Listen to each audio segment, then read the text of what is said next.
Cette fois-ci, je me fais pas jouer le tour, je vais me verser un verre d'eau.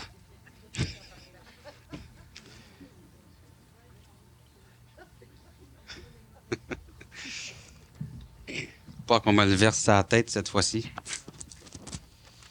Eh bien, bonsoir mesdames et messieurs. Je vous souhaite la bienvenue. En mon nom, pour ceux qui ne me connaissent pas, il y a beaucoup de nouveaux ce soir. C'est Daniel Bolduc. Et au nom de tout le personnel du Centre d'universalité, vraiment une bienvenue particulière pour les nouveaux. Tous les nouveaux auditeurs parmi vous ici ce soir, prenez note que le Centre de l'universalité offre gratuitement la première partie de cette conférence de ce soir à l'achat du billet de la prochaine conférence de Daniel Camp. La semaine prochaine, le titre « L'évolution se moque de l'expérience ». Le prochain séminaire PMC 1, offert à tous, une fin de semaine très intense, avec Daniel Camp, bien sûr, le 24 et 25 janvier 87. Vous vous adressez à Mario pour vous inscrire. C'est assez intéressant, le PMC, que même les PMC 2, 3, 4 et 5 y retournent pour assister au PMC 1. Journée spéciale pour le PMC+, c'est-à-dire ça s'adresse à tous les PMC déjà. Il y a encore des possibilités d'inscription et de réservation. Il y a conférence spéciale du mois pour les PMC, dimanche le 21 décembre à 13h30. Et votre carte est obligatoire. Pour ce soir, sujet qui semble, à prime abord, difficile d'approche, mais qui peut être très intéressant et même voir une fête. Est-ce que Daniel nous parle de ses connaissances ou bien s'il va nous parler de choses qui ne sont pas mortes pour nous parler de la mort? Sans plus attendre, accueillons Daniel.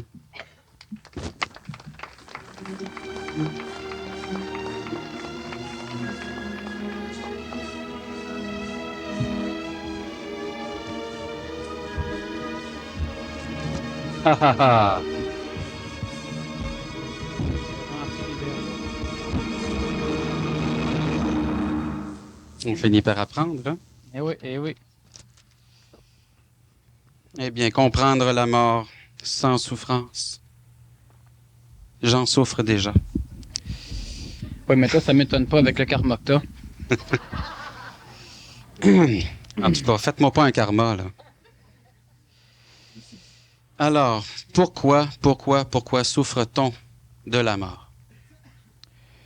Et pourquoi est-ce qu'on pourrait ne pas en souffrir? Bon, il y a plusieurs questions qu'on peut poser. Comment comprendre la mort? Est-ce que c'est nécessaire de mourir? Est-ce que c'est réellement une mort en ce sens, disparition totale? Est-ce que c'est nécessaire de souffrir? Est-ce que c'est utile à la personne qui meurt, la souffrance de ceux qui restent? Est-ce que c'est utile la souffrance de ceux qui restent? Tout simplement. Il y a plusieurs questions qu'on peut poser. J'ai travaillé avec beaucoup de personnes qui ont perdu des personnes proches. J'ai travaillé évidemment avec des personnes qui mouraient et des personnes qui étaient en arrêt cardiaque qu'on a ranimées. Bon. La mort est une condition essentielle à la vie. Lorsqu'un être vit, évidemment, il est assujetti à la mort. C'est le prix que l'être humain paye. C'est le prix d'ailleurs que la vie fait payer à ceux qui se servent d'elle. C'est qu'à un moment donné, la vie est reprise. Maintenant, est-ce que l'être humain, pour comprendre, disons, le phénomène de la mort, parce qu'évidemment, comprenant la mort telle qu'elle est, ça permet d'arriver à pouvoir moins souffrir la mort de quelqu'un ou notre propre mort. Maintenant, le problème, ce n'est pas nécessairement de comprendre une théorie de la mort. Parce que, étant donné que chacun d'entre les humains ne peuvent pas expérimenter la mort de leur vivant, c'est-à-dire qu'une condition essentielle à l'expérimentation de la mort, c'est de mourir. Et lorsque l'on meurt, évidemment, on n'est pas là pour le dire ce qui se passe. Certains vivants ont des contacts avec le monde des morts. Certains vivants ont des contacts avec ce qu'ils vont appeler des esprits. Donc le terme est très, très inapproprié parce que l'esprit n'est pas conditionnel du monde de la mort. Un fantôme, peut-être. Un ectoplasme. Un revenant. Mais pas un esprit. Mais enfin, on appelle ça aussi le spiritisme. Le problème, c'est que qui, à travers tous ceux qui ont un contact apparent avec le monde des morts, ont raison dans ce qu'ils amènent du monde des morts? Parmi ceux qui apparemment meurent et reviennent à eux, soit qu'ils étaient dans un coma hyper profond, soit qu'à un moment donné, ils sont en arrêt cardio-respiratoire et après un laps de temps plus ou moins court, on les ranime, ceux-là vont compter une expérience qu'ils ont vécue et ils vont parler de la vie après la mort. Ce qu'ils ne savent pas, c'est que l'expérience qu'ils ont vécue n'est pas du domaine du monde des morts, mais plutôt du domaine du monde de la vie, c'est-à-dire que cela fait partie d'un plan qui, en ésotérisme, porte le terme de plan morantiel, un plan où tu restes vivant, mais où tu n'as pas de corps physique. Et après cela, tu vas perdre ce corps vivant, et là, tu pénétreras le monde des morts, ce qu'on appelle le ciel, disons, dans les religions. Alors, ces personnes vont conter différentes histoires, et encore là, les vivants, ne pouvant expérimenter la substance qui est amenée par ceux qui soit reviennent à la vie, ou soit ceux qui ont un contact avec, disons, les disparus, étant donné que les vivants ne peuvent pas l'expérimenter, ça doit devenir une question de foi ou de croyance. Personne ici n'a expérimenté d'une façon tout à fait consciente la mécanicité de la réincarnation. Alors ceux qui croient à la réincarnation dorment bien et vivent un peu mieux, mais sont obligés de croire à la réincarnation. Sauf que lorsque la personne approche de l'heure de sa mort, sa foi et sa croyance doivent être drôlement puissantes parce que sinon, la conscience de la vie de la personne va se réveiller. Et réincarnation ou non, la personne se rend compte qu'elle ne le sait pas. Ne le sachant pas, bien évidemment, la peur de la mort apparaît parce qu'elle s'en va inéluctablement vers celle-ci. Alors, elle peut s'en remettre dans d'autres croyances. Qu'est-ce qui permet à l'être humain de supporter sa mort ou la mort des autres? C'est la foi. Mais la foi n'est pas une condition de compréhension. La foi peut être vécue avec de la souffrance. La foi te permet de supporter ta souffrance. Mais rare est la foi qui élimine la souffrance. Pourquoi? Parce que la foi n'est pas de la compréhension. Lorsqu'une personne a foi en quelque chose, il espère que sa croyance est vraie, fondée, en relation avec la réalité. Mais il ne sait pas. Comprendre la mort sans souffrance, on peut simplement dire comprendre la mort. Automatiquement, la souffrance disparaît. Donc, comprendre la mort. Est-ce que ce ne serait pas aussi comprendre la vie? Évidemment. Comprendre la vie. Celui qui n'est pas au monde, celui qui n'est pas né, est quelque part. On a tout fait, la science s'évertue de temps en temps à vouloir, disons, prouver que la théologie intuitive ou que toutes les formes, disons, de spéculation ésotérique, théologique, morale, spirituelle, philosophique sont fausses. Mais la science a quand même amené un point. D'ailleurs, à chaque fois que la science veut prouver qu'une chose est fausse, bien souvent, elle prouve qu'elle est vraie. Bon. On appelle ça une science juste. Oui. Une science d'ajustement.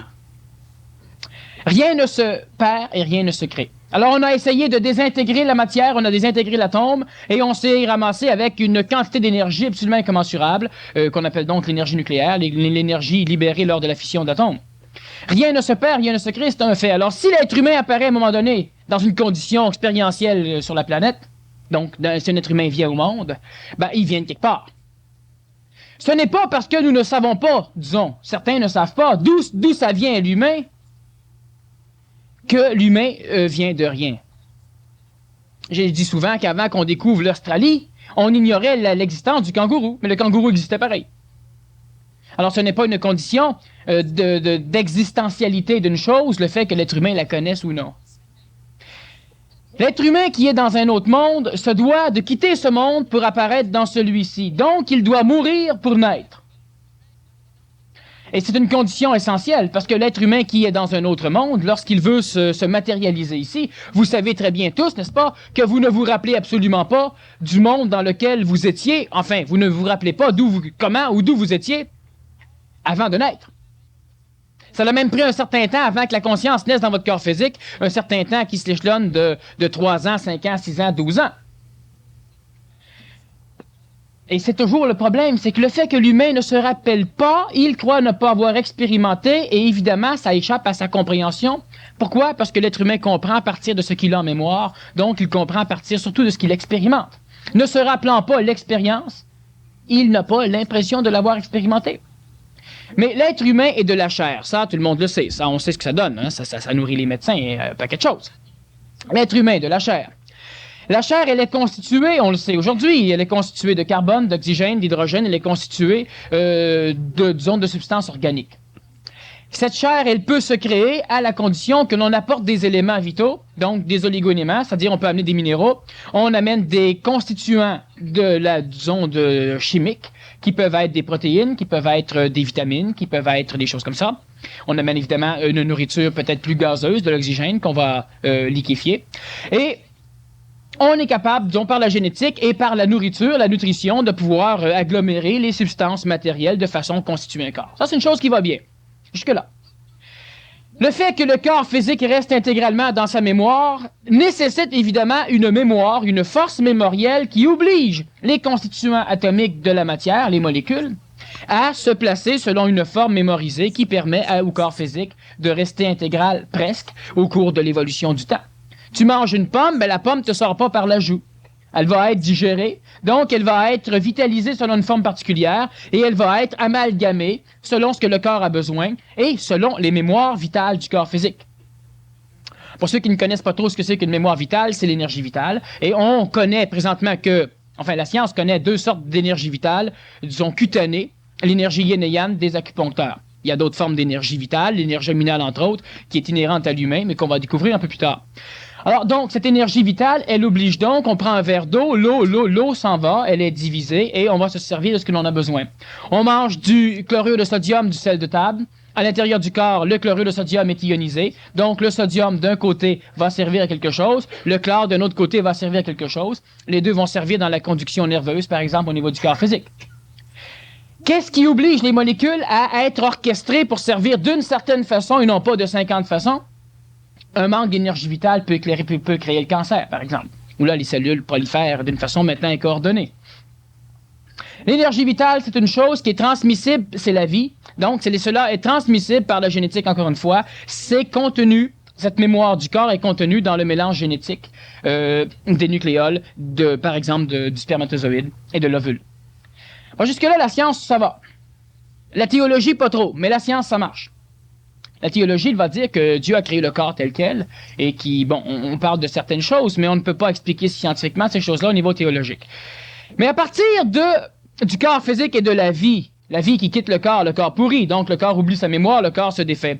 À partir de la vie, au-delà, la science commence à s'enfarger, la théologie commence à sourire, c'est son domaine. L'âme, le plan mental, le plan de l'esprit. Et on a différents termes ésotériques, peut-être plus précis que les termes théologiques. On va donc parler du corps astral, de l'âme. On va parler du corps mental, qui est intégré dans l'âme au niveau de la théologie. On va parler du corps supramental, qui est intégré au niveau de l'esprit dans la théologie. Et donc d'autres choses par la suite. Est-ce que dans le jargon de la science, il y aurait des termes équivalents à ceux de la théologie? Pas de toute façon, pas au complet. Disons que le corps scientifique, c'est le corps vital et l'énergie atomique qui le relie. Donc, le corps matériel et l'énergie atomique qui le relie, le corps vital. Ça, au niveau théologique, c'est le corps. Au niveau scientifique, on a la psychologie, on a les désirs, les émotions, que tous les savants connaissent, donc même s'ils ne peuvent pas l'expliquer, ils l'accréditent et ils le vivent. Bon, qu'on ne comprenne pas, mais ils le vivent, donc c'est correct.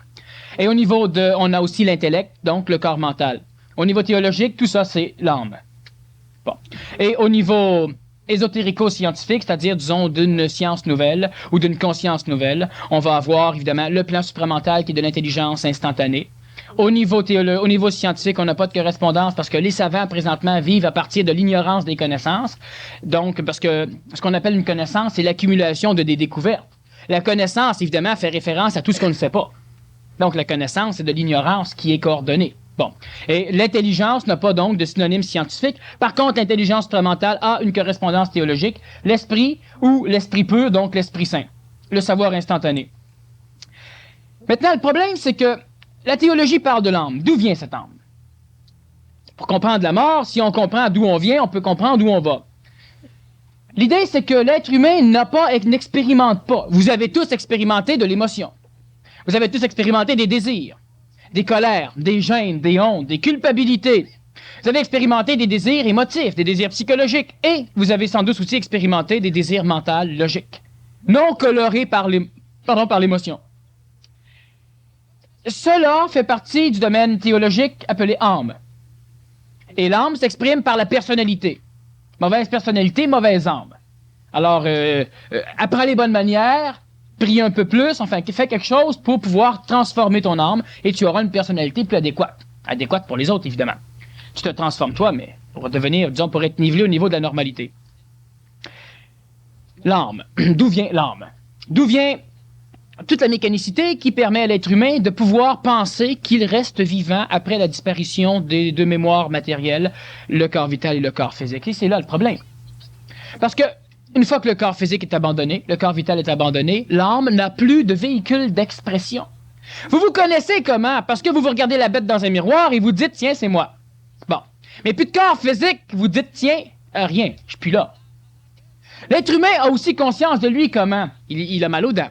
Il a faim. Il est fatigué. Il y a quelque chose. Mais éliminer les sens physiques, donc éliminer le corps physique, l'ego, l'âme, il reçoit des informations de quoi? Puis nulle part.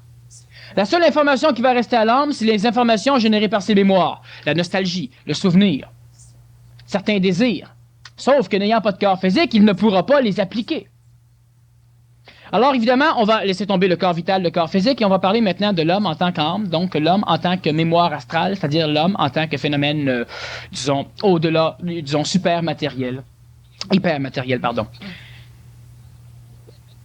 Qu'est-ce qui se passe lorsqu'une personne vient au monde? Non, on va laisser faire, on va revenir. Qu'est-ce qui se passe lorsqu'une personne meurt? Vient au monde ailleurs. Il y a des personnes qui meurent et qui ne savent pas qu'elles sont mortes. Pourquoi? Parce que le corps physique n'a pas eu le temps d'enregistrer la violence de la mort pour pouvoir le transmettre à l'âme. Donc, l'âme est déconnectée du corps physique comme lors d'un rêve. Et donc, l'humain, l'ego, l'âme, n'est-ce pas, ne sait pas qu'est-ce qui se passe. Il va évidemment observer la scène, il va voir il va voir des choses, mais il n'aura pas le potentiel de réintégrer son corps. D'ailleurs, dans le sommeil, il ne l'a presque pas. Alors, dans la mort, il ne l'a pas du tout. Et il va vivre pendant un laps de temps dans le plan morantiel, c'est-à-dire un plan qui, bon, je vais rien qu'expliquer certaines choses qui sont du domaine peut-être de la théorie pour certains, mais qui est nécessaire de comprendre. Vous pouvez fouiller dans n'importe quel livre théologique ou sacré. Ce que je dis se rapporte à l'intérieur de ces livres, sauf que ça explique peut-être un peu plus. Et si on veut fouiller dans des livres de science au niveau, disons, de la science nucléaire, on va se rendre compte qu'effectivement, ça se rapproche aussi de là. Le corps physique est mémorisé, donc il garde sa forme. Cette mémoire, c'est de l'énergie vitale, c'est elle qui est l'énergie intraatomique, donc qui va obliger les molécules à ne pas se transformer de n'importe quelle façon et à être cristallisées. Cette énergie vitale, elle peut, si elle est plus évoluée, animer la matière, donc permettre à la matière de pouvoir mémoriser de l'énergie vitale de façon à pouvoir se déconnecter des sources d'énergie vitale et pouvoir se promener. Lorsque la plante peut faire cela, ses racines sortent du sol, elle marche. On appelle ça un animal. Bon. L'animal peut donc maintenant manger des plantes, boire de l'eau, avoir du soleil. Il prend donc de l'énergie vitale yang solaire et yin tellurique. Lorsque l'animal est herbivore, lorsque l'animal devient herbivore, il va évidemment manger des herbivores, il devra boire de l'eau, et lorsqu'il aura certaines pathologies, il devra aussi manger des végétaux. D'ailleurs, tous les carnivores vont manger de l'herbe, vont manger des choses comme ça. Bon. Pour pouvoir se guérir, donc, s'énergiser. Avec de l'énergie vitale. L'être humain, lui, a une énergie vitale d'une évolution telle que cette énergie vitale est capable de créer une mémoire, donc un noyau, un focus qui va être capable d'enregistrer tout ce qui va être événementiel, donc tout ce qui va être causé par les événements de la vie. Cette mémoire, lentement, va grossir et c'est ce qu'on appelle l'âme. Bon, il y a une particularité réincarnative au niveau de la formation d'une âme à la naissance, mais ça, on en a déjà parlé, puis on va revenir. On va parler de l'âme à la mort. Cela, plus la personne va vivre, plus elle va accumuler de la mémoire, donc plus elle va avoir de l'expérience. Cette expérience est constitutive de son âme. Tu es ce que tu as comme expérience. Si tu as toujours connu la paix, il y a de fortes possibilités que tu émettes de la paix. Par contre, si tu as toujours connu la guerre, il y a de fortes possibilités que tu émettes de la guerre. Et ce n'est pas simplement parce que ton âme, elle est sale, etc. C'est simplement que l'expérience contenue dedans, dans laquelle s'identifie l'ego, est une expérience qui, le monde est comme ça. La personne vibre cela, c'est comme ça marche. Les parents fument, tout le monde fume, ça fume partout, tu as de fortes possibilités que l'individu fume.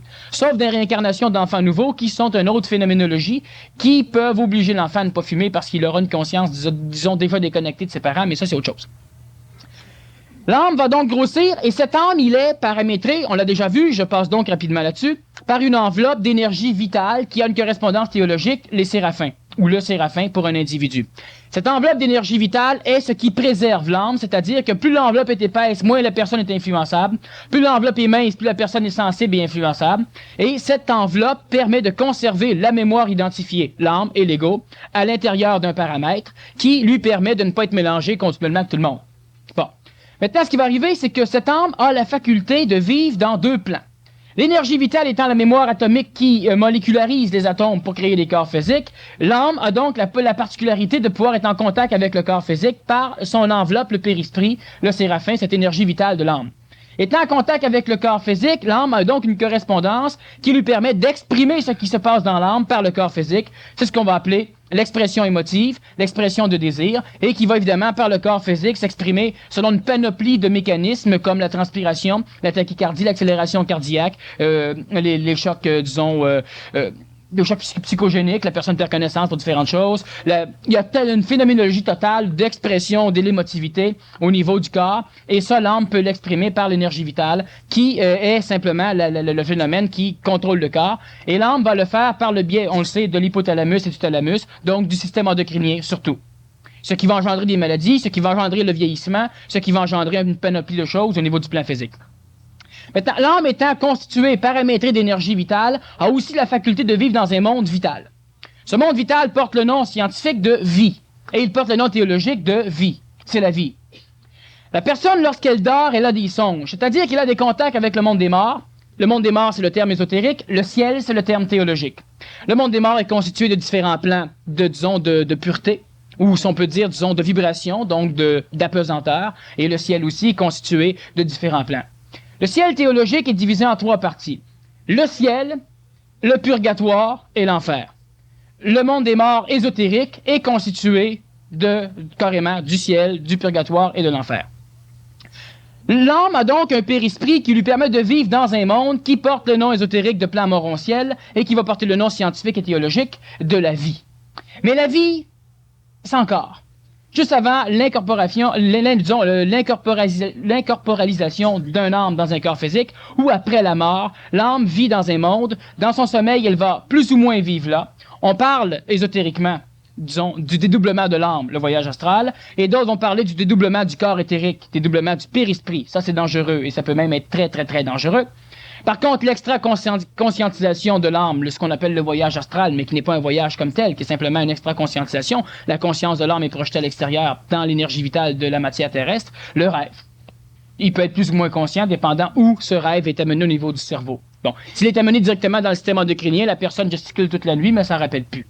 S'il est amené au niveau du cortex et par la suite au niveau du système endocrinien par les voies thalamiques, la personne va s'en souvenir et elle va réagir. S'il est amené au niveau du cortex, donc, disons, sautant le phénomène thalamique du cerveau, la personne va s'en rappeler, mais elle n'aura pas nécessairement de correspondance à part cérébrale, donc détectable par un électroencéphalogramme, mais pas au niveau de sa gesticulation de dormeur. Dans le monde de la vie, le plan morantiel, l'âme a ce paramètre, disons, d'énergie vitale qui lui permet, lorsque le corps physique est altéré, d'être expulsé, c'est-à-dire que lorsque la matière physique n'a plus la faculté de maintenir l'attraction de l'âme dans le corps, soit parce que le cœur vient d'arrêter, donc il y a des choses qui se dégradent et l'âme est donc rejetée. Lorsque la personne meurt, elle perd le corps physique, elle garde la conscience de ce qui se passe. La preuve de cela, c'est que tous ceux qui sont réanimés, si leur cerveau est en bon état, et si la personne a un certain degré de conscientisation, et non pas de connaissance scientifique, mais de conscientisation, si elle est suffisamment attentive à ce qui se passe chez elle, lorsqu'on la ranime, elle va dire, oui, j'ai vu les médecins, j'ai vu l'ambulance, j'ai tout vu. Elle va dire, j'ai fait un voyage astral. Oui, mais en réalité, elle était morte physiquement, c'est-à-dire qu'elle était dans le monde morantiel, et tant que l'âme reste dans le plan morantiel, le corps, s'il est ranimé, l'âme va revenir. Mais lorsque l'âme pénètre le monde des morts, le corps, s'il est ranimé, ça fait un zombie. Donc, un mort vivant, c'est-à-dire qu'il n'y a plus d'âme dedans, puis normalement, on ne les ranime pas. On n'est pas capable. À part par certains moyens que, disons, les Haïtiens sont passés maîtres là-dedans. Créer des zombies. Alors, ce qu'il faut comprendre, c'est que la mort, lorsqu'elle est vécue, une chose très importante de la mécanicité de la mort, c'est qu'une personne qui meurt ne souffre jamais. La personne mourante peut souffrir, mais la personne qui meurt ne souffre pas. Pourquoi?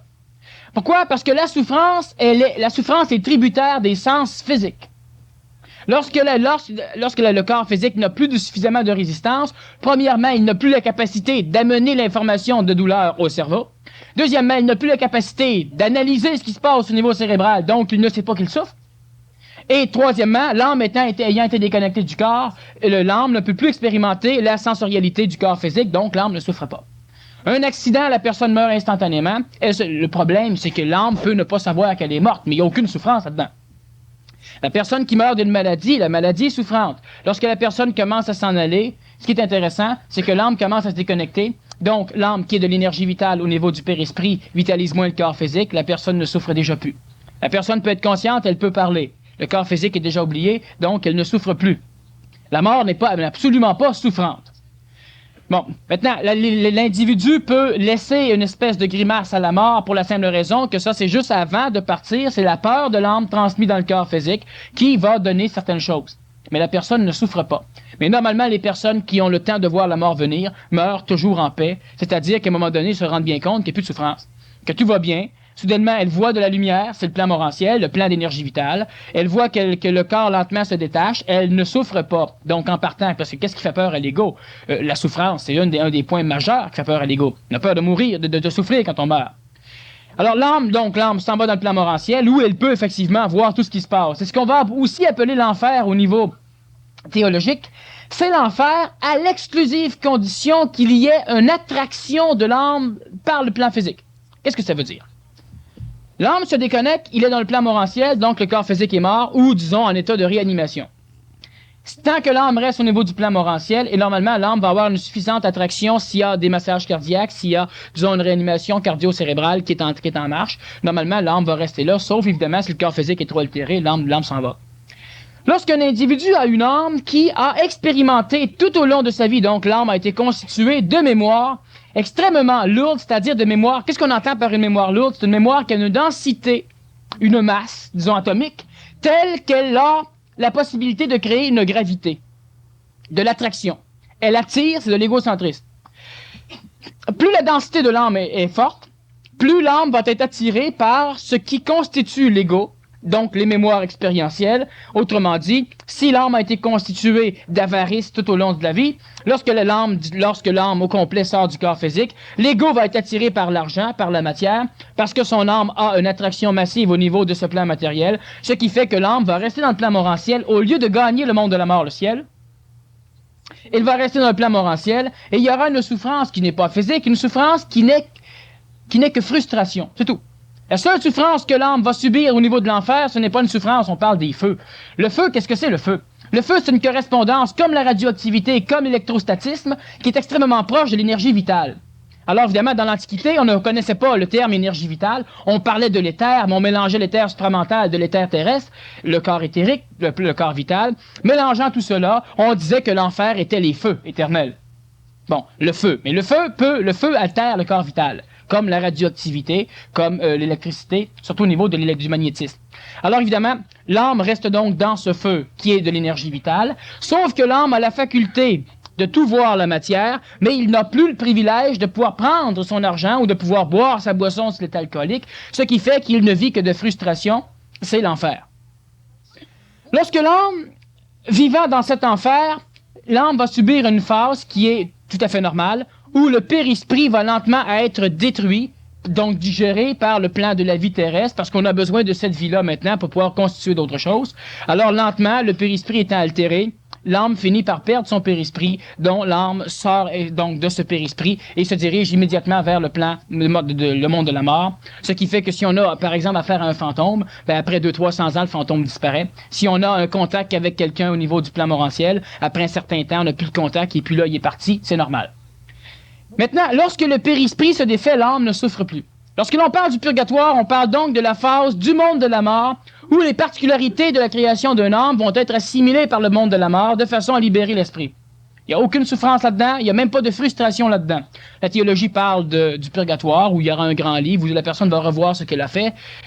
Bon, ça, c'est imagé. La science ne connaît pas le principe, même si la science a déjà pesé le poids d'une âme. En réalité, elle a pesé le poids de l'atomicité du périsprit de l'âme dans un corps physique. Elle n'a pas pesé le poids de l'âme parce que l'âme n'est pas pesante. Est-ce que vous voulez dire qu'on a pesé le poids de la personne avant qu'elle meure et après qu'elle soit vraiment morte? On a constaté une différence de poids. En calculant la transpiration, tout cela, et effectivement, on a constaté la différence de poids. C'est ce qui a fait écrire à un moment donné un livre qui était l'âme a un poids, mais en réalité, c'est le poids du périsprit qu'on a pesé. Ça, c'est de l'énergie vitale qui est presque matérielle. C'est-à-dire que l'énergie vitale est, disons, d'un ordre similaire au niveau de la science, ce qui fait qu'elle ne peut pas avoir de poids. Elle a un effet, elle a une expression, elle laisse des traces au niveau de ce qu'elle va engendrer, mais elle n'a pas de poids, parce qu'elle n'est pas matérielle, elle est vibratoire. Lorsque l'être humain donc meurt, et premièrement, il ne souffre pas. Ça, c'est la première chose à comprendre. On peut le constater chez les animaux, on peut le constater chez n'importe quel humain. Il n'a pas souffert. Celui qui meurt et qui est réanimé n'a pas souffert. Il a souffert la partie, disons, la crise de cœur avant. Il ressouffre l'intubation lorsqu'il revient. Il ne se rappelle pas des stimulations cardiaques par électrochoc, donc des défibrillations. Il ne se rappelle pas de grand-chose, mais il va souffrir l'état du vivant. L'être vivant est un mortel. Lui a le privilège de souffrir, et c'est cette souffrance qui lui amène la connaissance de sa vie. Chez l'homme ancien et chez la partie des hommes transitifs. Celui qui est mort, donc celui qui a quitté le corps physique, n'est pas mort, en ce sens qu'il est toujours là. Sauf qu'il n'est plus là, mais il est là. Bon, mais il est toujours là pareil. Lui ne souffre plus, donc il n'a plus de problème de ce sens. Et lorsqu'une personne ne comprend pas la mécanicité de la mort et qu'elle souffre de voir quelqu'un mourir, c'est une chose, une remarque que j'ai déjà faite. D'ailleurs, j'en parle un peu aussi dans le livre, c'est que le cortège mortuaire est noir. On expose le corps de la personne une journée ou deux. Tout le monde s'habille en noir, donc porte le deuil. C'est le cas de le dire, il porte le deuil, c'est pas le mort, c'est sûr qu'il le porte. Et on va enterrer la personne. Alors, tout le monde souffre donc de cette disparition. Mais toutes les théologies planétaires sont d'accord pour dire que lorsqu'un être humain meurt, il va vers un monde meilleur. C'est-à-dire un monde sans souffrance. Meilleur, faut s'entendre. Similaire, d'accord, mais sans souffrance. Pour l'ego, meilleur, vu qu'il ne souffre pas. Alors, si tout le monde sait que l'être humain va vers un monde meilleur, alors pourquoi tout le monde est habillé en noir? Pourquoi tout le monde pleure? Pourquoi tout le monde porte le deuil? Comme si tout le monde était en beau maudit que la personne décédée s'en aille vers quelque chose de mieux. Ou bien ils sont tous jaloux, ou bien ils ne comprennent pas ce qui se passe. Ou bien ils perdent quelque chose que la personne disparue ne perd pas. Et on peut constater que la majorité des souffrances pour la mort de quelqu'un est reliée au fait que la personne perd la personne qui est décédée. Donc, elle perd au niveau de son expérience amique, donc de l'âme, au niveau de son expérience astrale ou égoïque. Elle perd une source d'alimentation, donc une source de sécurité, une source de joie, une source de plaisir, une source d'avenir. La personne pleure pour elle, mais elle ne pleure pas pour la personne disparue. Maintenant, tous les humains vont être d'accord pour dire que c'est normal, c'est humain de pleurer quand quelqu'un meurt. Oui, parce que l'homme est d'un égocentrisme, l'homme est d'un égoïsme merveilleux. Alors, c'est donc humain de pleurer lorsqu'on perd quelqu'un. Mais ce n'est pas naturel, ce n'est pas intelligent de pleurer lorsqu'on perd quelqu'un pour ceci. Premièrement, ça ne sert à rien. N'est-ce pas? On peut constater qu'on peut ranimer grand monde en pleurant. Mais surtout, c'est que ça attache l'âme de la personne qui meurt au plan terrestre. Donc, ça force la personne à vivre un enfer pendant un laps de temps, jusqu'à temps où les morts pourront s'occuper des morts. Donc, jusqu'à temps où les vivants vont commencer à se reconcentrer dans le monde de la vie pour oublier le monde de la mort. Pourquoi? Parce que lorsqu'une personne meurt, elle est dans le plan morantiel, donc elle voit les choses. Elle voit la lumière du ciel, et ça, on en a déjà parlé, on va revenir un petit peu. Elle est donc attirée par le ciel, cette lumière du monde de la mort. Le monde de la mort, du côté de la mort, porte le nom du monde de la vie. Hein? Faut bien comprendre que le ciel, quand j'appelle ça monde de la mort, ce n'est pas péjoratif, en ce sens que ce n'est pas une insulte. C'est que du côté vivant, le ciel, c'est le monde de la mort. Dans le ciel, le côté vivant est peut-être le monde des misères. Bon.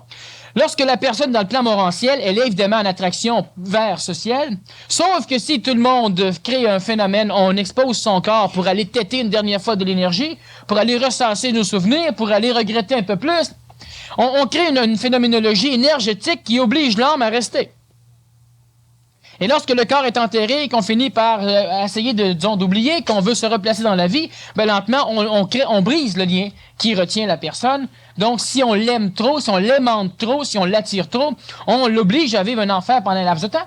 Imaginez-vous, n'importe qui d'entre vous, dans le plan morantiel, où vous voyez la famille en train de pleurer, où vous voyez les enfants ou les amis, et tout le monde est là, puis là, vous voyez bien que votre départ vient de foutre le bordel en bas, ben vous avez une seule...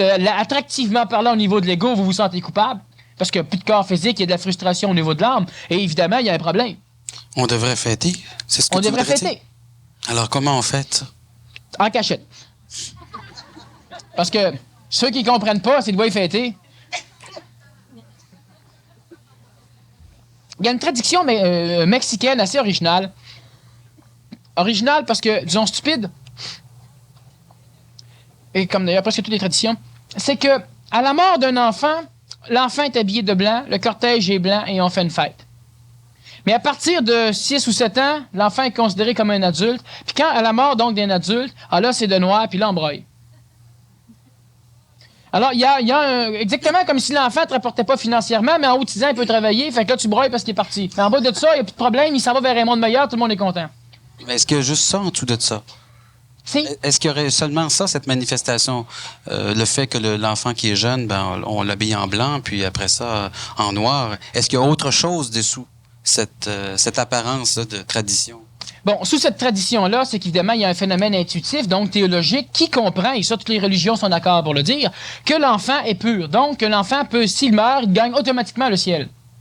Mais ça va de soi. L'enfant ne peut pas aller en enfer en mourant. Pour la simple raison que l'enfant n'a pas d'ego de constitué, donc l'enfant n'a rien expérimenté de matériel, ce qui fait qu'automatiquement, il n'a pas de foyer d'attraction vers la matière. Un enfant de 2 ans qui meurt n'est pas avare d'argent. Il ne peut pas garder son château ou son char. Puis c'est ce qui sous-entend que personne ne peut l'atteindre égoïquement. Non, même si on pleure la mort d'un enfant, il monte directement vers le plan du monde de la mort, c'est-à-dire qu'il est carrément libéré de ce qu'on appelle, disons, la phase infernale. Il ne peut pas être attiré, il ne peut pas non plus revenir sous forme de fantôme, pour la simple raison que l'enfant n'a pas de poids. Ça veut dire qu'à ce moment-là, dès que les parents apprennent à l'enfant à ce qu'il s'attache à eux, automatiquement... Oui, là c'est le préférable qui fait. Voyez-vous, celui qui expérimente la mort lorsqu'il est vivant n'a pas conscience de la mort. Pourquoi? Parce que ceux qui expérimentent la mort, OK, votre âme se rappelle d'où elle vient, c'est une consistance atomique. Mais l'ego qui a été construit sur la Terre par l'accumulation mémorielle d'expérience. Le gars qui est camionneur, je le dis souvent, il a un ego de camionneur. Le gars qui est policier, après 25 ans, il a un ego de policier. La fille qui est secrétaire, après 40 ans, elle a un ego de secrétaire. La fille qui est médecin, après 50 ans, elle a l'ego d'un médecin. L'ego, lui, est constitué sur le plan terrestre. Il est expérientiel, donc il doit expérimenter pour connaître les choses.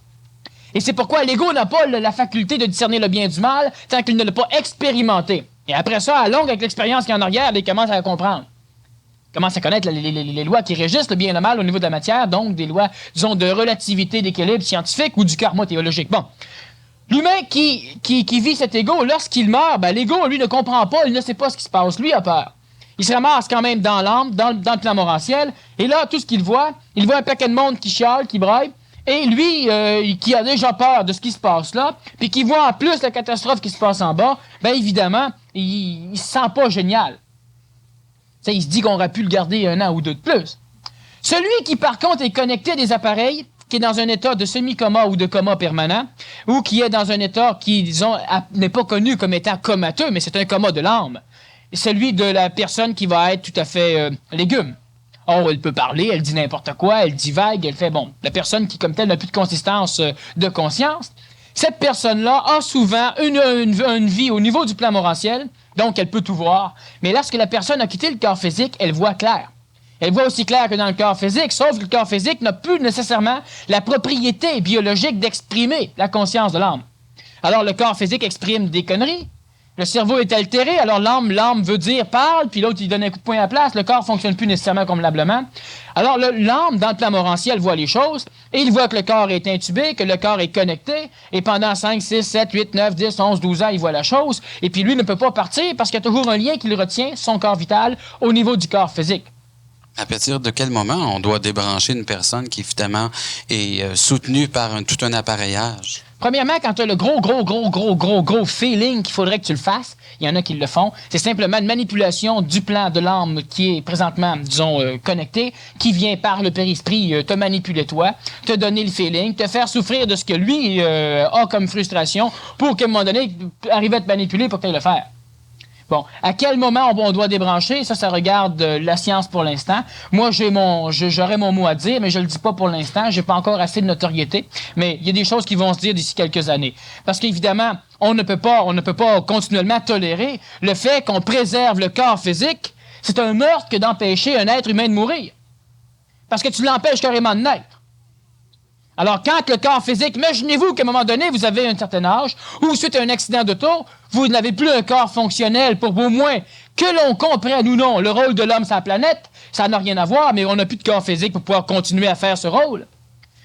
Ben, autant quitter le corps physique. À un moment donné, il se passera quelque chose, soit qu'on viendra dans un corps en meilleure santé, c'est d'ailleurs ce qui va arriver, ou soit qu'il se passera selon la croyance de chacun d'autre chose, mais c'est évidemment tout à fait ridicule de rester là.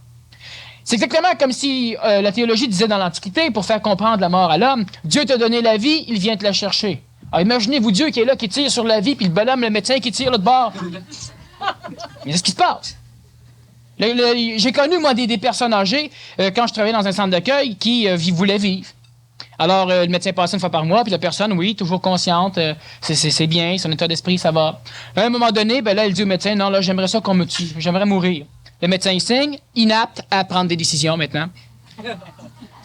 Ah oui, là, la personne, maintenant, là, elle est perdue. Là, elle ne sait plus, là. Alors maintenant, on va lui retirer la gestion de ses biens personnels. Le testament, ben là, elle ne peut plus le faire. Parce que si elle le fait, c'est vu qu'elle veut mourir, elle n'est donc pas apte à prendre des décisions. Et ça, toute la loi est d'accord encore une fois pour le dire. Parce qu'il y a un article au Code criminel qui dit qu'il est illégal de se suicider. Hein, c'est passible de mort, de peine de mort. Non, pas tant que ça, mais enfin. C'est intéressant. Mais, l'autre qui prend son micro pour rire. Bon. C'est l'habitude. Alors, ce qu'il faut comprendre, c'est que ces personnes âgées, lorsqu'ils décidaient, bon, ben là, moi, j'en ai ras-le-bol, ça fait 8 ans que je suis ici, on me lève le matin, on me tourne la nuit à tout bout de champ pour pas que j'aie de nécrose, on m'embarque, on me rase, on me coupe, on me fait manger tout le kit d'une claque, et puis, à un moment donné, ben, moi, je veux mourir, puis quand je veux mourir, je peux plus mourir. Alors, je fais la grève de la faim. Alors là, on me plug, on me nourrit au soluté. Je peux plus mourir. Finalement, on la tue d'une autre façon. C'est un meurtre, un meurtre. Si on veut prendre le meurtre au niveau vibratoire, ça devient un meurtre et d'empêcher une personne de mourir. Oui. Maintenant, le suicide, lorsque la condition physique permet encore la vie, ça devient une absurdité. Et il se passe des choses. Bon, mais on n'en parlera pas, il n'y a personne ici qui va se suicider. C'est ça, c'est que la médecine, finalement, est peut-être pas assez avancée encore pour avoir ce discernement à savoir... C'est pas la médecine qui n'est pas assez avancée, c'est la conscience de l'homme. L'homme a une conscience qui explique toujours l'homme d'aujourd'hui à partir de l'homme de 10 ou 15 ans. Même si on expliquerait la conscience de l'homme d'aujourd'hui, tu prends un patient qui est dans ton bureau, dans ta clinique, il est en phase terminale, par exemple, d'un néo-pulmonaire, d'un cancer du poumon, et il lui reste 2-3 mois à vivre, et là, tu vas dire, le gars te dit, j'aimerais ça que vous m'euthanasiez. Alors, le gars, il regarde, ouais, non, il v'là 2 ans, les gars, ils voulaient pas. Tu sais, il y a un problème, avez-vous pris de la drogue, avez-vous pris de la boisson? Tu sais, avez-vous quelqu'un dans votre famille qui était fou? Avez-vous quelqu'un Louis-Polyte? On peut pas comprendre. On va donner de la morphine à la place. Le gars, toute sa vie, il a voulu être drogué, la loi l'interdisait. Quand il veut mourir, on lui donne de la drogue. Tu sais? Bon, pour qu'il reste en vie, pour qu'il supporte. Bon, alors, il y a tellement de choses. Ça, c'est relié à l'inconscience, à l'ignorance de l'homme. Mais c'est pas la faute de l'humain. L'humain, présentement, est dans une phase de mutation vers l'homme nouveau, où il aura accès à un savoir instantané. C'est-à-dire que lorsque le médecin aura le patient devant de lui, il saura. Il saura sûr, sans culpabilité, il saura. Pas scientifiquement, pas théologiquement, humainement, il saura. Que ce gars-là, il est lucide, il est conscient. Merde, regardez les yeux. Bon, il veut mourir. Tu le sais. Parfait, tu le tues. Et c'est tout à fait convenable. Mais lorsque le gars est conscient et qu'il veut mourir, puis que tu lui dis non, parce que tu te sens coupable, parce que tu ne peux pas te projeter dans sa mort, parce que tu souffres de voir la mort, parce que tu ne connais pas le domaine de l'outre-vie, parce qu'un paquet de... Mais c'est l'autre qui paye pour. Oui, mais surtout aussi parce que notre perception est tellement colorée par notre propre vision qu'on n'arrive pas à discerner, voir si vraiment la personne est véritablement saine d'esprit ou pas. Exactement. Pourquoi on ne peut pas savoir si la personne est saine d'esprit? Parce que premièrement, nous, sains d'esprit, on ne veut pas mourir. Alors évidemment, on projette un écran en avant, puis quand on regarde l'autre qui veut mourir, ben, ce qui nous dit est coloré par nous-mêmes. Moi, étant normal, intelligent, ne voulant pas mourir, si lui veut mourir, c'est qu'il n'est pas normal et pas intelligent. C'est ça de même que l'humain fonctionne. Alors, ce qui va arriver, c'est que dans le plan morantiel, cette âme-là va essayer de te manipuler toi, donc par ton âme, par le contact au niveau du plan astral, de façon à ce que tu arrives à souffrir jusqu'à la frustration que l'autre souffre. Et à un moment donné, tu souffriras assez pour l'autre que là, tu daigneras bien vouloir le tuer. C'est ce qui arrive dans les hôpitaux. À un moment donné, il y a des infirmières qui en ont ras-le-bol. C'est évident, ils ne peuvent plus dormir, ils sont manipulés. Puis à un moment donné, ben là, ils souffrent tellement la vie de ces personnes qui vont mettre fin à leur jour. Bon, maintenant, ce qu'il faut comprendre toujours au niveau de la mort, c'est que quand une personne meurt, elle quitte le plan matériel, elle va dans un plan morantiel où on a la possibilité de la réanimer, où elle a aussi la possibilité d'abandonner son périsprit pour pouvoir gagner le plan du monde de la mort. Chaque fois qu'un être humain conserve une mémoire, un talisman, une photo, n'importe quoi, de puissant dans le plan de la matière, après la mort de la personne, et qu'il énergie cette chose, automatiquement, il crée un lien entre l'âme dans le plan morantiel et le plan de la vie. Et je répète que ces deux mondes parallèles sont intimement liés, ce qui fait que tu n'as juste pas de corps physique, mais tu restes tout ce qui était dans le corps physique. Alors évidemment, tu nuis au plan de la mort. Le Nazaréen avait déjà dit aux vivants de laisser les morts enterrer les morts. C'est sûr qu'un mort, c'est bien mal fait pour enterrer un mort, là. Bon, mais on parlait évidemment imagé. Parce qu'un mort qui ne peut pas tenir une pelle, hein, bon. OK. Ils ne comprennent pas, un peu plus. Alors, ce qu'il faut comprendre, c'est qu'effectivement, le monde de la mort n'est pas un monde de l'horreur. Tout ce qui est relié à la matière dans le plan morantiel est extrêmement vibrant, et là aura lieu les cauchemars, là aura lieu différentes choses. Mais lorsqu'un être humain meurt, quelle que soit la circonstance de sa mort, qu'elle soit pathologique, qu'elle soit accidentelle, ou qu'elle soit, disons, ce qu'on appelle de sa belle mort, imaginez-vous le mot, qui est correct. Parce que c'est quoi mourir de sa belle mort? C'est mourir en paix. Alexandre le Grand, il n'est pas mort de sa belle mort. Quand il est mort, il a dit une chose: je meurs des soins de trop de médecins. Bon, ça date de longtemps, ça. C'est le fils de Philippe de Macédoine. Je ne sais pas si vous connaissez, mais enfin, ça date d'un bout de temps. Mourir de sa belle mort veut dire mourir en paix, donc sans être carrément dérangé par tout le monde. Tu meurs la nuit dans ton lit. Le matin, on te trouve mort. Oui, mais t'es déjà rendu ailleurs, on beau broyer, on beau faire n'importe quoi, on ne te retirera plus.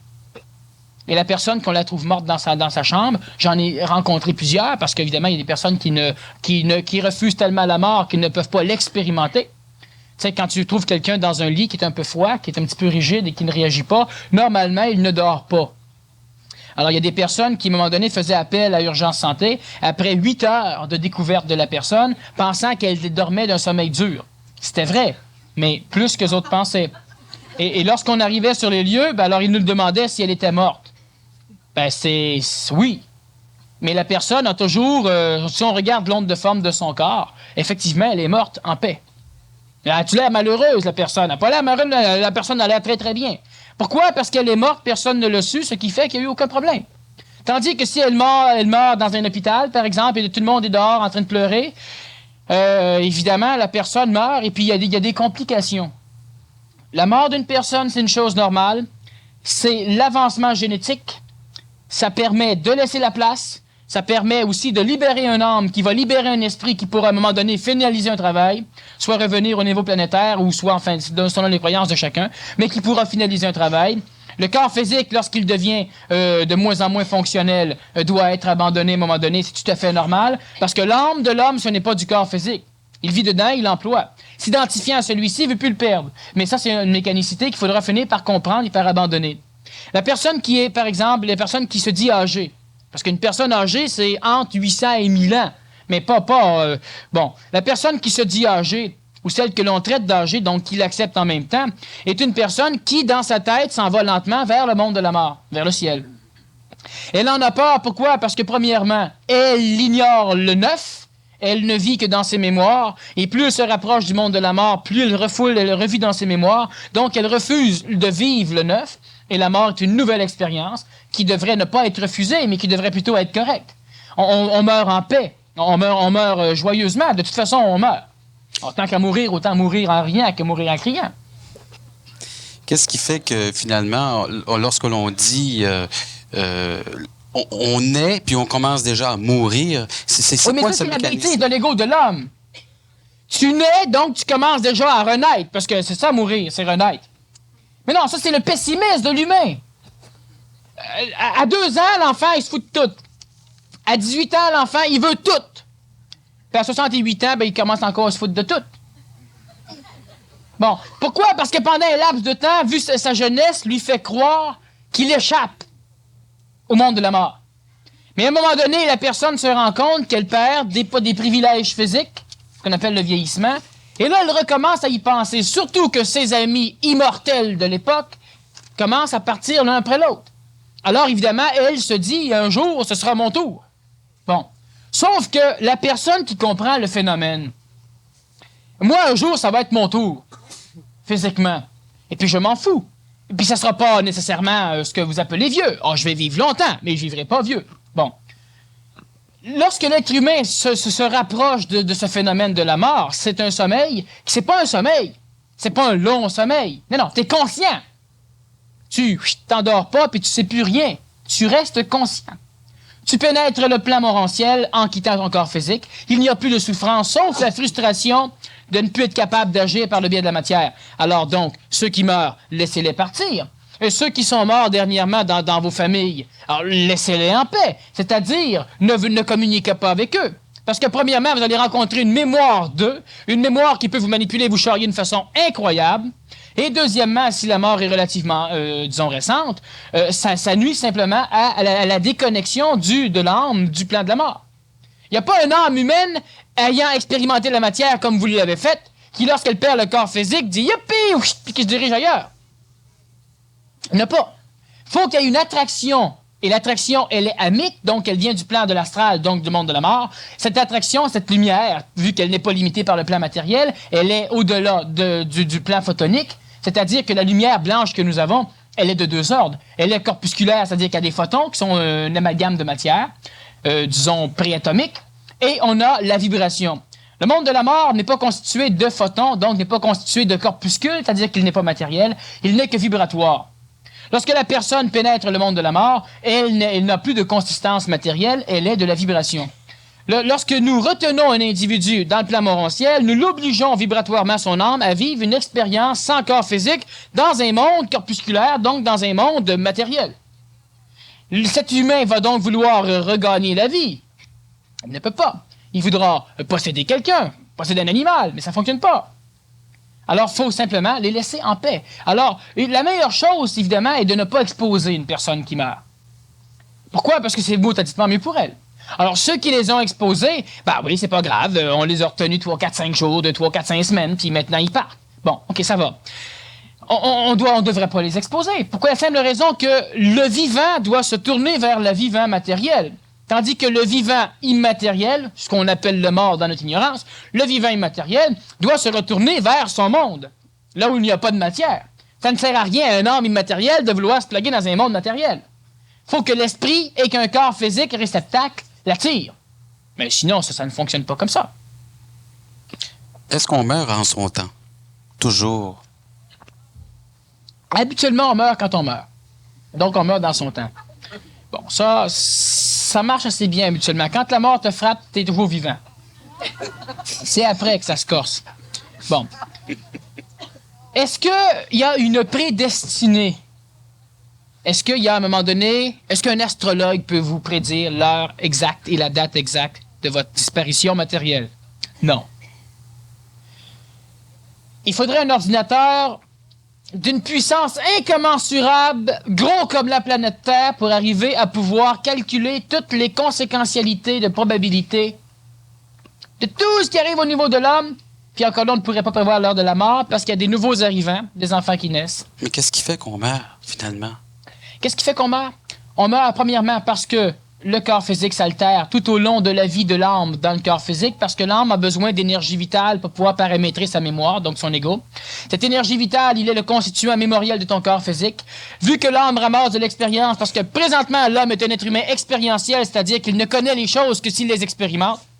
Pour conserver dans sa mémoire cette expérience, qui est une mémoire premièrement chimique, relié au niveau, disons, du cervelet de l'hippocampe, et qui par la suite devient atomique, et par la suite devient vibratoire, donc au niveau de l'âme. Et pour pouvoir gonfler continuellement sa sphère d'expérience, il a besoin d'énergie vitale. Cette énergie vitale, lorsque la sphère gonfle, disons, diminue, alors il va en puiser dans le corps physique, ce qui va évidemment altérer le corps physique à la longue, donc obligeant la mémoire des cellules physiques à lentement perdre de l'énergie vitale, donc perdre de cette mémoire, ce qui entraîne le vieillissement.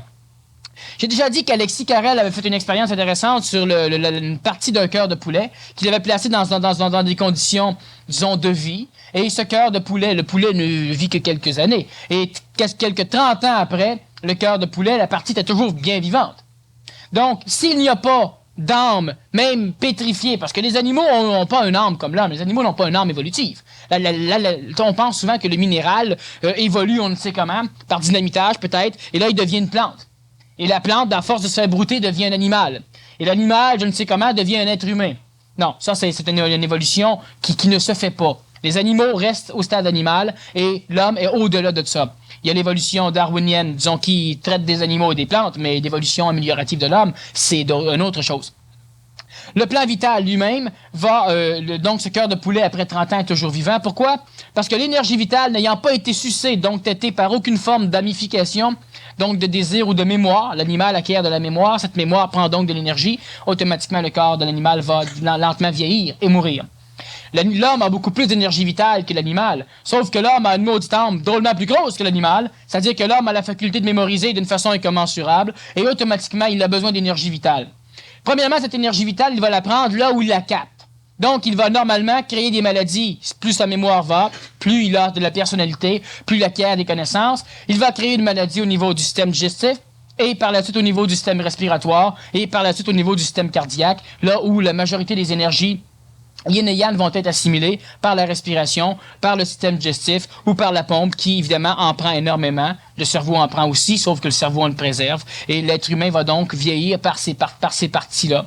Il va donc faire vieillir son corps à la longue et opérer des maladies à l'intérieur du corps.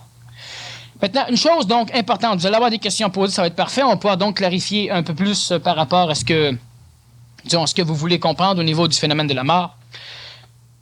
Si on se demande, l'âme, elle va où après? Parce que tu meurs, tu souffres pas, c'est beau, c'est trippant, c'est au bout, c'est parfait. Mais est-ce que je passe maintenant l'éternité à pas souffrir et à pas savoir quoi faire? Bon. Je vais où? Ça, c'est un phénomène assez intéressant, n'est-ce pas? Les théologies parlent d'un monde où l'être humain, de ce monde, revient sur le plan terrestre. Toutes les théologies sont d'accord. La théologie, en passant, est du domaine de l'intuition, et l'intuition est la perception pure de la vibration d'une mécanicité, c'est-à-dire que l'intuition est la vibration pure, la connaissance d'une vibration pure, un savoir instantané, qui permet à quelqu'un qui n'a pas expérimenté, donc qui ne connaît pas une chose, de pouvoir le savoir. L'humain pense que c'est un contact, mais en fin de compte, disons que on peut dire que c'est un contact, mais c'est pas de toute façon. Et cette intuition, le problème qu'il y a, c'est qu'au niveau de la théologie, l'intuition est exprimée émotivement. Ce qui altère et colore l'intuition, créant différents paliers de religion. La religion catholique romaine parle de la résurrection des morts. Donc, évidemment, elle parle donc d'un retour. Mais il y a un problème, c'est que le nombre de personnes mortes depuis le début de l'humanité est 4 à 5 fois plus pesant que le poids de la Terre lui-même, si on ramenait tous les corps. Alors, cela ne se peut pas parce que rien ne se perd, rien ne se crée. Il faudrait qu'on détruise la Terre et qu'on ramasse Mars, disons qu'on ramasse Jupiter. C'est assez gros. Pour pouvoir avoir suffisamment de matière pour recréer tous les corps des êtres humains qui ont vécu. Et mais là, on n'aurait plus de planète pour les mettre. Bon. Alors, la résurrection des morts, scientifiquement, cause un problème. À moins, évidemment, qu'on revienne tous dans des petits corps. Bon, mais c'est autre chose. J'ai assez de petits corps. Oui, le tien, oui. Les théologies, d'ailleurs, la religion avec en parle, de la réincarnation, disons, directe, et on a déjà parlé en conférence ici du phénomène des 144 800 et quelques élus, qui, un jour, pourraient supporter le poids de l'humanité au niveau amique, ce que le Nazaréen a déjà fait à un moment donné au niveau de son esprit, qui était plus réalisé dans différents corps. L'être humain a un rôle fondamental à jouer sur le plan de la planète. L'être humain est une condition physique qui est déconnecté du savoir instantané et il se dirige vers ce recontact. C'est ce que j'appelle, moi, l'homme nouveau. On peut appeler ça n'importe comment. L'être humain est déconnecté de ce savoir instantané pour la simple raison que l'esprit qui, à un moment donné, a été terrestrifié, ce qui vous a constitué, vous, a créé un monde, l'âme, le monde de la mort, donc le ciel, qui reflétait d'une façon adaptée à l'humain la réalité cosmique. Donc, lorsque l'homme a des contacts avec le ciel, ce n'est pas ce qui se passe dans la réalité, mais ça y ressemble. Et étant donné que l'être humain, pour daigner vouloir manger de la mort comme l'humain en a mangé sa planète, donc souffrir, il devait perdre la mémoire de sa provenance, parce qu'il n'y a pas une seule intelligence qui viendrait ici souffrir comme c'est là, puis non, il s'en retournerait au plus maudit. C'est ce que Lucifer a voulu faire. Lucifer a voulu donc amener l'humanité à évoluer plus rapidement. C'est un guide de lumière, parce qu'effectivement, il était lumineux. Et ce n'était pas ce que l'homme devait faire. Et il y a eu donc des problèmes, disons, de gestion à l'époque, au niveau administratif, et puis l'humain s'est ramassé sa planète. L'être humain doit expérimenter un corps physique, un corps vital, un âme. L'âme gère le plan mental. Le plan mental, votre intellect, qui est du mental assujetti à vos émotions, devient libre à un moment donné dans l'évolution de l'homme transitif. Et à un moment donné, on se retrouve avec ce contact instantané où on a le corps physique et toute la panoplie de l'homme, mais avec suffisamment d'intelligence pour comprendre ce qu'on l'on fait sur le plan terrestre et sur le plan, disons, cosmique. Alors, à partir de cet instant, l'humain va accepter ce qu'il fait ici. Alors, il ne se suicidera plus, il ne voudra pas mourir, mais évidemment, il n'aura pas peur des mécanismes cosmiques parce qu'il va les comprendre. Présentement, l'être humain restant dans cette ignorance qui est temporaire, qui est expérientielle, pour connaître, il faut qu'il expérimente. Alors, évidemment, ça complique, ça ralentit les choses, mais ça l'oblige à cristalliser de l'esprit, donc de l'intelligence dans le corps de chair. Et plus cela va, plus l'homme et la femme, évidemment, se dirigent vers ce contact où il pourra, évidemment, comprendre la mort sans souffrir. Il n'y aura plus de problème. Parce que la mort, il saura que ce n'est qu'une illusion. Alors, on va faire une pause. Si vous avez des questions, vous les écrivez et on va... Faites en soi que j'ai l'air d'un gars qui sait lire.